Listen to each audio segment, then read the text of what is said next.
नमस्कार दोस्तों, मैं रोहित सिंह कुशवाहा स्वागत करता हूँ एक बार फिर से आप सभी का अपने यूट्यूब चैनल में। दोस्तों, हम लोग एनसीईआरटी क्लास 6 हिस्ट्री की समरी देख रहे हैं और हमारा सफ़र आज पहुँच चुके हैं चैप्टर नंबर 12 पर, जिसकी हेडिंग है बिल्डिंग्स, पेंटिंग एंड बुक्स। तो चलिए इस चैप्टर को शुरू करते हैं। दोस्तों, इसमें एक बच्चा है मारुतस्वामी, जो कि आप देख रहे हैं हैंडीकैप है और ये आज बहुत एक्साइटेड है क्योंकि ये अपनी व्हील चेयर से में बैठ कर कुतुब मीनार देखने गया है। और यहाँ पे वो कुतुब मीनार जब पहुंचा तो उसको यहाँ पे एक पिलर दिखेगा, उसके बारे में हम पढ़ते हैं। सबसे पहले बात कर लेते हैं मेटलर्जी के बारे में। मेटलर्जी का मतलब होता है द स्टडी ऑफ मेटल्स। तो मेटल्स की पढ़ाई को मेटलर्जी कहते हैं। और आज 21वीं सदी में तो हम अपने चारों ओर मेटल से घिरे हुए हैं। अमूमन आपके पास जो भी चीज़ है वो किसी न किसी मेटल से बनी ही होगी। हर एक चीज़ कोई ना कोई मेटल या उसके अलॉय या और से बना हुआ है। लेकिन आज से हज़ारों साल पहले जो हमारे पूर्वज थे उनको मेटलर्जी का अच्छा खासा नॉलेज था, इसीलिए उन्होंने हड़प्पा जो सिविलाइजेशन है वहाँ पे हमने देखा कि उन लोगों ने ब्रॉन्ज बनाया और ब्रॉन्ज ब्रॉन्ज को उन्होंने कॉपर और टिन को मिला के बनाया। हड़प्पा सिविलाइजेशन वाले लोग आयरन को के बारे में नहीं जानते थे, मतलब उस टाइम मतलब खुदाई नहीं हुई थी आयरन की, या फिर वो जहाँ पे उनकी सभ्यता थी वहाँ पे उनको आयरन के और नहीं मिले। उसके बाद लेटर जो हड़प्पन सिविलाइजेशन वाला फेस है उसमें आयरन की खोज हो गई थी और उसके बाद तो ड्रास्टिकली चेंजेस आए एग्रीकल्चर प्रैक्टिसेस में।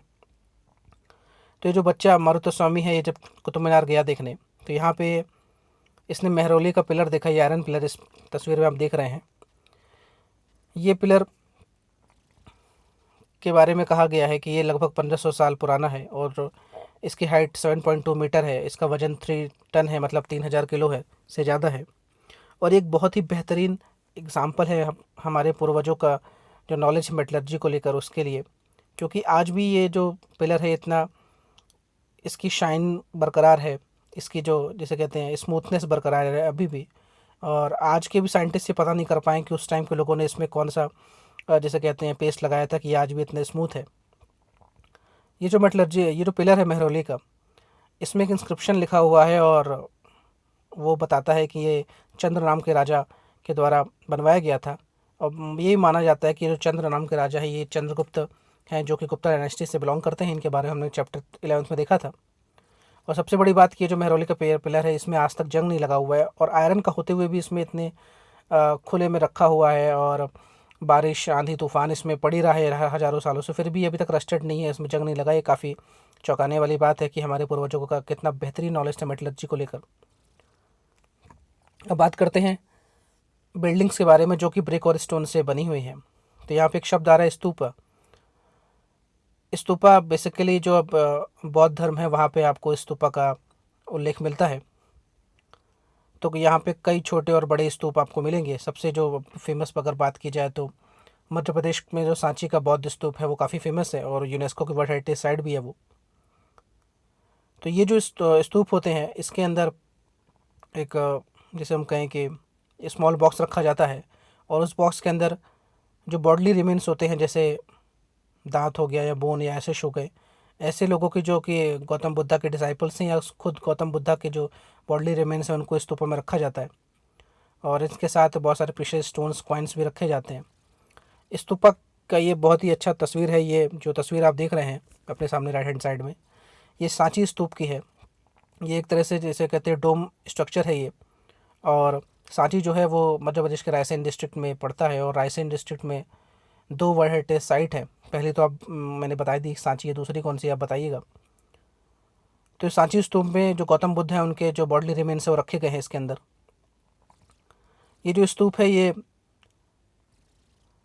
इसके चारों ओर जो आप देख रहे हैं कि जो दीवारें हैं वो ईंटें से बनाई हुई हैं। और ये माना जाता है कि ये जो सांची स्तूप है अशोका के टाइम का है और बाद में इसमें जो भी चेंजेस हुए हैं वो जो शुंग डायनेस्टी थी उसने करवाए थे और लेटर ऑन जो राजा हैं उन्होंने समय समय पर इसमें रिकन्स्ट्रक्शन करवाया है। लेकिन जो मेन स्तूप का वाला जो डिज़ाइन है और जो पूरा स्ट्रक्चर है वो अशोका द्वारा बनाया गया था। और हमने देखा था कि अशोक जो था वो कलिंग युद्ध के बाद उसका हृदय परिवर्तन हुआ था और वो बौद्ध धर्म उसने अपना लिया था। ये जो स्तूप होता है इसके चारों ओर एक तरह के परिक्रमा करने का रास्ता होता है, उसे प्रदक्षिणा पथ कहते हैं। और इसके चारों ओर रेलिंग्स लगी होती है सिक्योरिटी सेफ्टी के लिए। और यहाँ पे जाने के लिए एक पाथवे होता है और एक एंट्रेंस होता है। जैसे आप ये देख रहे हैं यहाँ पे एंट्रेंस वाला गेट है, इसके ऊपर आपको यहाँ पे नक्काशियाँ दिख रही हैं। जो स्तूप होता है इसके चारों ओर जो प्रदक्षिणा पथ होता है जहाँ पे परिक्रमा की जाती है, उसमें लोग क्लॉकवाइज इसमें घूमते हैं। और ये एक तरह का डिवोशन का तरीका है, मार्क ऑफ डिवोशन है। और समय समय पे जो भी राजा आए हैं उन्होंने जो रेलिंग्स वाला का हिस्सा है वहाँ पे अच्छी अच्छी नक्काशियाँ करवाई हैं, जैसा कि आप इसमें देख सकते हैं। इसको अगर मैं जूम कर दूँ तो आप देखिए इस रेलिंग में आपको हाथी दिख रहा है। आप यहाँ पे देखिए कई सारे जानवर दिख रहे हैं। ये जो एंट्रेंस वाला गेट है ये बाद में शुंग डायनेस्टी के राजा ने बनवाया है।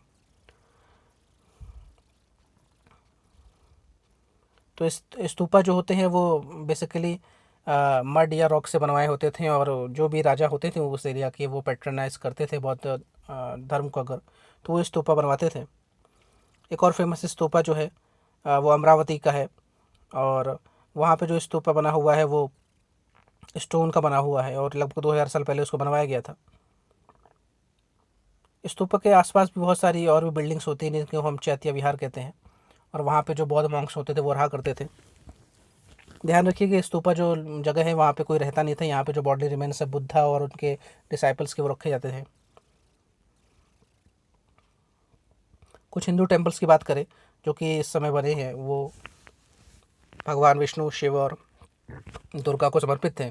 और ये जो मंदिर होते हैं इनके अंदर एक बहुत इंपॉर्टेंट जगह होती है जिसे गर्भगृह कहते हैं। और वहाँ पे जो डीटी होती हैं, जो भगवान होते हैं, उनकी जो मूर्ति है वो स्थापित रहती है। और वहीं पे जो अलग अलग प्रकार के जो रिचुअल्स होते हैं रिलीजियस, वो वहाँ के जो पुजारी होते हैं वो परफॉर्म करते हैं। और जो डिवोटीज़ होते हैं वो भी वहाँ पे रिचुअल्स परफॉर्म करते हैं।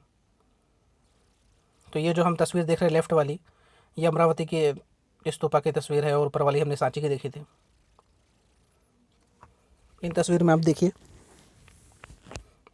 यहाँ पे लेफ्ट हैंड साइड एक मंदिर है भितरगांव का यूपी में। और ये लगभग 1500 साल 1500 ईयर्स अगो पहले बनवाया गया था। और ये मोनोलिथिक टेम्पल्स के बारे में बताया गया है। जो राइट हैंड साइड है, राइट हैंड साइड वाले जो मोनोलिथिक टेम्पल्स हैं ये महाबलीपुरम के हैं। और मोनोलिथिक मतलब ये एक ही चट्टान से काट कर मंदिर बनाए गए हैं। एक ही चट्टान से सारे मंदिर को काव किया गया, इसलिए इसको मोनोलिथिक कहा गया।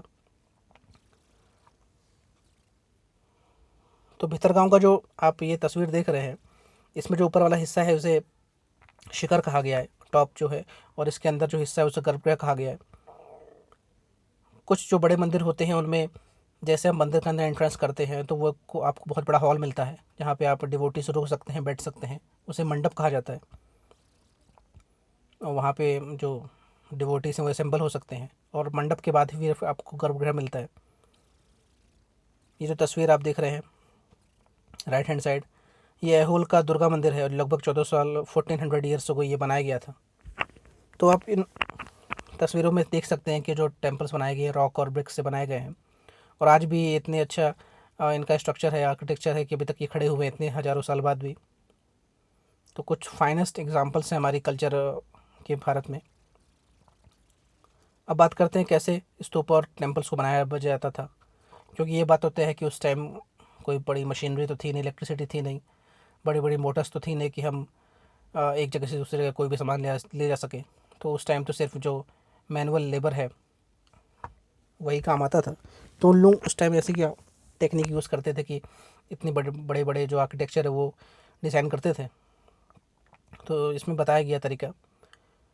तो यहाँ पे बताया गया कि कई सारी स्टेजेस होती थी स्तूपा या टेम्पल को बनाने के लिए। सबसे पहले तो जो राजा या रानी होते थे वो डिसाइड करते थे कि उन्हें मंदिर बनाना है। और मंदिर बनाना उस टाइम एक बड़ा ही एक्सपेंसिव अफेयर, एक खर्चे वाला काम होता था। तो सबसे पहले अच्छी क्वालिटी के जो स्टोन है, पत्थर है, उनको ढूंढा जाता था। फिर उनको लाया जाता था, साफ़ किया जाता था। उनको जिससे आपकी शेप चाहिए उसमें उनको ढाला जाता था, कार्व किया जाता था। उसके बाद तय किया जाता था कि किस जगह पे मंदिर बनेगा। और ये सब करके फिर अलग अलग यूसेस के हिसाब से जो चट्टान है उनको कार्व करते थे। किसी को वॉल के लिए यूज़ करना है, किसी को पिलर्स के लिए यूज़ करना है, किसी चट्टान को सीलिंग में लगाना है। तो उसके अलग अलग यूसेस के हिसाब से उनका अलग अलग डिज़ाइन बनता था। ये जो आप तस्वीर देख रहे हैं जैन मोनेस्ट्री है उड़ीसा में। और ये 2 स्टोरी 2 मंजिला आपको ये इमारत दिख रही है। और ये जो आपको मोनेस्ट्री दिख रही है ये पूरी चट्टान से बनी हुई है, रॉक से बनी हुई है। और उस टाइम अब आप सोचिए आज से 1400 साल पहले की ये इमारत है, आज भी खड़ी हुई है। इसमें बहुत सारे आपको कमरे दिख रहे हैं, ये जैन मॉन्क्स के लिए थे, क्योंकि जब ये विहार में निकलते थे तो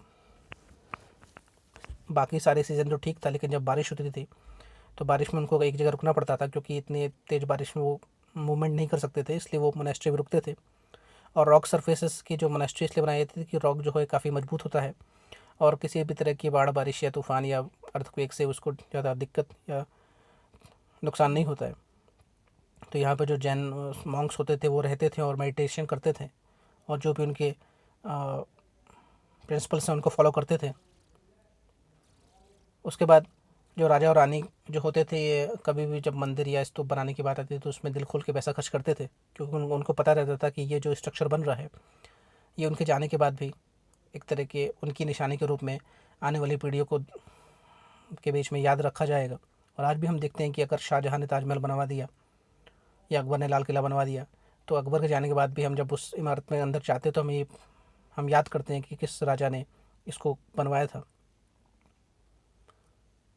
आज जैसे हमने सांची के बौद्ध स्तूप की बात की, तो हमने अशोक राजा की बात की, तो ये उस व्यक्ति की याद भी ताज़ा हो जाती है जिसने इसको बनवाया था। इसलिए जो भी राजा रानी अगर इस तरह के टेम्पल या स्तूप बनवाने के लिए डिसाइड करते थे तो वो दिल खोल के इसमें पैसा खर्च करते थे और अब बेहतरीन से बेहतरीन काम को परफॉर्म करने के लिए कमिटेड होते थे।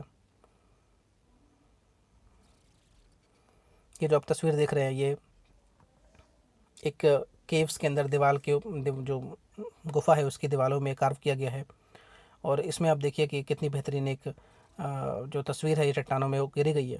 और ये सब उस टाइम के जो बेहतरीन आर्किटेक्ट थे उन्होंने अपने किया था, और उस टाइम उनके पास ना कोई मशीनी ज्ञान था और ना कोई इस तरह की, जिसे हम कहते हैं कि आज के ज़माने के बेहतरीन टूल्स थे उनके पास। फिर भी उनके काम को आज भी हम एडमायर कर रहे हैं। तो जब इस तरह का कोई भी चीज़ बनाया करते थे तो बहुत सारे जो मर्चेंट्स है, जो फार्मर्स होते हैं, जो आर्किटेक्ट्स होते हैं, जो आर्टिसंस होते थे, उन सब का एक जैसे कहते हैं कंबाइंड एफर्ट लगता था इस इतनी बड़ी चीज़ को बनाने में। तो ये आप एक तस्वीर देख रहे हैं कि इस तस्वीर में आप देखिए कि ये जो अजंता की पेंटिंग्स है ये, और ये पेंटिंग्स जो है दीवारों में की गई है, और कितने बढ़िया कलर कॉम्बिनेशन का यूज़ किया हुआ, कितना बेहतरीन कलर है ये कि आज भी ये कलर फेड नहीं हुआ है और हमें बिल्कुल तस्वीर समझ में आ रही है कि किसकी तस्वीर है ये। तो जब इस तरह के मंदिर या मस्जिद मंदिर या स्तूप बनवाए जाते थे तो जिस भी राजा ने इसको बनवाया रहता है वो इनके दीवारों में या पिलर्स में इंस्क्राइब करवाता था कि उसने ये काम करवाया है और कितना खर्चा हुआ। जो भी उसको अपने बारे में बताना है, प्रशस्ति करवाना है, अपनी प्रेसिंग करवाना है, तो वो इसमें लिखवाया करता था। तो जो पेंटिंग्स हैं, जब भी कोई इमारत या मंदिर या स्तूप बन के तैयार होता था उसके बाद उनकी दीवार को सजाने का काम पेंटर द्वारा किया जाता था, और उनकी जो पेंटिंग होती थी वो भी ये रिप्रेजेंट करते थे कि उस राजा की जो इंक्लाइनेशन है वो किस धर्म के लिए। अगर किसी मंदिर में हमें बुद्ध से जुड़ी हुई तस्वीरें मिल रही या शिव से जुड़ी हुई तस्वीर मिल रही या फिर पेंटिंग मिल रही है, या फिर विष्णु से जुड़ी हुई तस्वीर पेंटिंग मिल रही है, तो ये तय होता था कि ये जो मंदिर है ये किस भगवान को समर्पित है, और जो राजा था जो पेट्रोनाइज किया है इस मंदिर को वो उनका धर्म क्या था या उनका जो रिलीजियस बिलीफ था वो क्या था। तो ये बहुत बेहतरीन तस्वीर आप देख रहे हैं, और ये कुछ बुद्धिस्ट मॉन्क्स जो इस मोनेस्ट्री में रहा करते थे वही लोग इस तस्वीरों को बनाते थे, और जो आर्टिसंस थे वो तो बनाते ही थे। और इसमें उन लोग जो रंग का यूज़ करते थे, कलर का यूज़ करते थे, वो सब नेचुरल कलर होते थे जो कि हर्बल से प्राप्त होते थे। और अच्छी बात यह कि आज लगभग 1000-1500 साल बाद भी हम उनको उसी टेक्सचर के साथ, उसी ब्राइटनेस के साथ हम उन तस्वीरों को, उन पेंटिंग्स को देख पा रहे हैं। अब बुक्स की बात की जाए, द वर्ल्ड ऑफ बुक्स, तो हमारे देश में बहुत बेहतरीन एपिक्स या महाकाव्य लिखे गए हैं जो कि काफ़ी बड़े भी हैं, और दुनिया के सबसे बड़े और सबसे बेहतरीन महाकाव्य एपिक जो है इंडिया से ही है। एक फेमस तमिल एपिक की बात की जा रही है, इसका नाम है सिलाप्पदिकारम। सिलाप्पदिकारम के जो पोएट हैं उनका नाम इलांगो है, इन्होंने इसको 1800 साल पहले इस महाकाव्य की रचना की थी। तो सिलाप्पदिकारम का जो मीनिंग होता है वो होता है कि जो पैर में पहने जाने वाली पायल होती है उसे सिलाप्पदिकारम कहते हैं। तो ये जो तमिल एपिक है इलांगो ने लिखा है, इसकी कहानी कुछ ऐसी है कि एक कोवलम नाम का व्यापारी रहता है पुहार में, और वो एक नर्तकी माधवी के प्यार में पड़ता है। और उसके बाद इस चक्कर में वो अपनी जो पत्नी है कनंगी उसको तिरस्कार करता है, उसको भूल जाता है। और कुछ समय बाद वो जो माधवी है उसको छोड़ता है और अपनी वाइफ कनंगी के साथ पुहार को छोड़कर वो मदुरई की ओर जाता है। और मदुरई में उसके पति जो होते हैं उसको झूठे चोरी के आरोप में गिरफ्तार कर लिया जाता है। और बाद में वहाँ का जो राजा होता है पांड्या किंग, वो उनके पति को, कनंगी के पति कोवलन को मृत्युदंड दे देता है। और इससे गुस्सा कर जो कनंगी होती है वो श्राप देती है कि पांड्या राजा को, और उसके श्राप के कारण जो मदुरई सिटी होती है वो पूरी तरह डिस्ट्रॉय हो जाती है। तो ये एक कहानी है सिलाप्पदिकारम की। काफ़ी बड़ी कहानी, मैंने इसको बहुत शॉर्ट में बता दिया आपको। एक और तमिल एपिक है जिसका नाम है मनी में कलाई, और इसके जो रचनाकार है उसका नाम सतनार है। ये भी लगभग 1400 साल पहले लिखी गई है। मनी में कलाई में जो कहानी है वो कोवलन और माधवी जो नर्तकी थी उनकी उनकी डॉटर की कहानी है। और इसमें उसकी जो उनकी जो डॉटर रहती है और उसका जो प्रेम प्रसंग है उसके बारे में कहानी है। कुछ और राइटर्स के बारे में बात की जा रही है, जैसे कालिदास के बारे में बात की जा रही। कालिदास के जो भी प्ले हैं, जो भी नाटक हैं, जो भी उन्होंने लिखा है महाकाव्य, वो सब संस्कृत में है। और एक बहुत फेमस उनका जो रचना है मेघदूत, उसका एक वर्ष लिखा हुआ है यहाँ पे। और उसमें कहा जा रहा है कि जो कालिदास हैं वो जो वर्षा वाले बादल हैं, जो बादल एक जगह से दूसरी जगह जा रहे हैं, उनको उनसे वो कहते हैं कि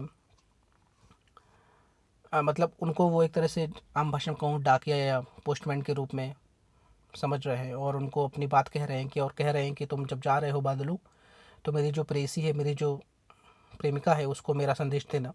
ये सारी बात इसमें लिखी गई है। तो मेघदूत को मतलब, मेघ मतलब बादल, दूत मतलब ऐसा सेंडर। तो बादलों को वो अपना वाहक या दूत बनाकर अपनी जो चाहने वाली है, जो प्रेमिका है, उसको संदेश पहुंचा रहे हैं मेघदूत में। अब recording and preserving old stories के बारे में बात कर लेते हैं। तो जिस तरह जब इतने सारे पुराने जो कवियों ने इतने सारे महाकाव्य लिखे हैं, तो उनको हमने किस तरह रिकॉर्ड किया, किस तरह उसको प्रिजर्व किया है। तो यहाँ पे एक शब्द आता है पुराण। पुराण मतलब ही होता है ओल्ड। पुराण मतलब पुराने से, संस्कृत में उसको पुराण कहते हैं, ओल्ड। और यहाँ पे जो पुराण है वो बेसिकली जो भी हमारे डिटी हैं, हिंदू डिटी, उनको लेकर एक पुराण लिखा गया है। अभी हमारे पास कुल 18 पुराण है और इनको सिंपल संस्कृत भाषा में लिखा गया है। और ये ऐसा इसको किया गया है कि हर कोई व्यक्ति इसको सुन सकता है। देखिए, पढ़ने का अधिकार तो सिर्फ ब्राह्मणों के पास था, लेकिन जब वो उसको बोले, पुराण को बोले, तो हर कोई इसको सुन सकता था। और सुने तो हर कोई समझ भी सके, इसलिए जो नॉर्मल या सिंपल संस्कृत थी उसमें इसको यूज़ किया गया था। और यहाँ पे जो वुमेन और शूद्र लोग थे उनको भी अलाउ किया गया था, वो भी पुराण का जब भी पार्ट हो तो उसको सुन सकते हैं। लेकिन ये ध्यान रखने वाली बात यह है कि जब वेदों की के बारे में कोई पढ़ा रहा है तो वुमेन और शूद्र वेदों को नहीं सुन सकते थे, लेकिन पुराणों को वो सुन सकते थे। दो संस्कृत एपिक्स के बारे में बात की जा रही है यहाँ पे, एक महाभारत, एक रामायण। दोनों के बारे में आप भली भांति परिचित हैं। तो महाभारत के बारे में कौरवों और पांडवों के बीच में जो वॉर है उसके बारे में बताया गया है। ये जो वॉर है महाभारत में, इसमें एक इलाका है हस्तिनापुर का। हस्तिनापुर राजधानी है कुरु की, और उसको जीतने के लिए युद्ध लड़ा जाता है कौरवों और पांडवों के बीच में। और ये जो महाभारत काव्य लिखा गया है वो आज से 1500 साल पहले लिखा गया, और इसके जो रचनाकार हैं वो व्यास है, महर्षि वेद व्यास। और वेद व्यास को ही पुराणों का रचयिता भी माना जाता है। मतलब जो 18 पुराण हैं वो भी वेद व्यास ने कंपाइल किया, और महाभारत को भी उन्होंने कंपाइल किया, लिखा है। रामायण के बारे में बात करें तो राम, यहाँ पे राम, राजा राम के बारे में बात की है कि वो किस तरह उनका जन्म से लेकर उनके वनवास से लेकर फिर उनकी जो लंका विजय है उसका पूरा चित्रण है रामायण में। रामायण का बेसिकली अर्थ होता है राम कायन, मतलब राम का जीवन। अगर रामायण को आप संधि विच्छेद करेंगे तो रामधन अयन आता है। कुछ और स्टोरीज हैं जैसे जो आम लोगों के बीच बोली जाती है, आम लोगों के बीच में ट्रांसफ़र होती है, उसे जातक कथाएं कहते हैं। और जातक कथाओं में बेसिकली जो गौतम बुद्ध से जुड़ी हुई कहानियाँ हैं उनके, और उनसे उनके डिसाइपल से जुड़ी हुई जो कहानियाँ, उनको जातक कथाएं कहा जाता है।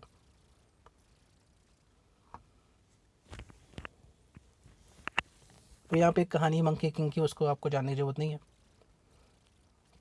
चलते राइटिंग बुक्स ऑन साइंस। अब जब इतनी सारी किताबों का रचना हो ही रही थी, तो कुछ ऐसे भी लेखक थे जो कि साइंटिफिक अप्रोच रखते थे, उनका टेम्परामेंट साइंटिफिक था, जिनमें से एक थे आर्यभट्ट। इन्होंने किताब लिखी आर्यभट्टियम। ये किताब लिखी गई संस्कृत में और ये पूरी जो एस्ट्रोनॉमी है उसमें बेस्ड थी।